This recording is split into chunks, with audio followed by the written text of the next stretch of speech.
अपने पूर्व पाप के नष्ट करने का प्रयास तो नहीं करते कि आप कोई अनुष्ठान कर रहे हैं, आप भजन कर रहे हैं, आप परोपकार कर रहे हैं, आप तीर्थयाटन कर रहे हैं पवित्र भाव से, ये तो सब कुछ है नहीं। तो पूर्व में जो पाप कर्म किया है, अब जो आप सफलता के लिए प्रयास करते हैं वो आपको असफल कर देता है, गिरा देता है।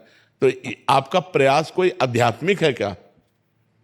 तो फिर बिना आध्यात्मिक प्रयास के आप कैसे विजय प्राप्त कर सकते हैं? जो हमने पूर्व में पाप किए हैं, गलतियां की हैं, वो हमको दुख देंगे ना। हम पढ़ लिख करके अच्छा बनना चाहते हो, हमको गिरा देंगे। हमारे पास सर्टिफिकेट लेकिन नौकरी नहीं मिलेगी, व्यापार में पैसा लगाते लेकिन सफलता नहीं मिलती है, तो वो हमको दुख देगा ना पाप कर्म। तो उस पाप कर्म को नष्ट करने के लिए हम क्या प्रयास करते हैं?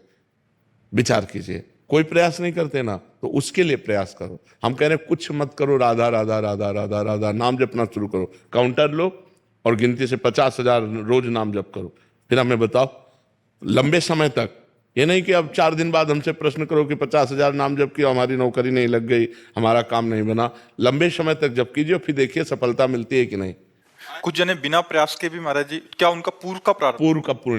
पूर्व का पुण्य है कि उनका प्रयास कोई ज्यादा प्रशंसनीय नहीं है, पर वो सफलता प्रशंसनीय प्राप्त कर रहे हैं, ये पूर्व का पुण्य है। ऐसा भी देखा जाता है कि वो बिना, उसमें योग्यता भी नहीं है। बिल्कुल, हाँ, योग्यता भी नहीं, प्रयास भी नहीं, सफलता अधिक है, ये पूर्व का पुण्य उनका काम कर रहा है। योग्यता है, प्रयास भी है, लेकिन सफलता नहीं, ये पूर्व का पाप उसको गिरा रहा है। क्रम होता है, जब पुण्य लगेगा तो आप पाप कर्म करो तो भी उन्नति होती चली जाएगी, और जब पुण्य का संयोग आएगा, जैसे पाप का लगा संयोग, तो अब आप चाहे जितना पुण्य करो, आप चाहे जितना धर्म करो, वो आपको दुखाई देता चला जाएगा। और पुण्य का संयोग है तो आप पाप कर्म करो तो भी आपको सुख मिलता चला जाएगा। लेकिन जब ये पुण्य खत्म होगा और पूर्व का पाप और वर्तमान का पाप मिलेगा तो आपको कष्ट दे देगा।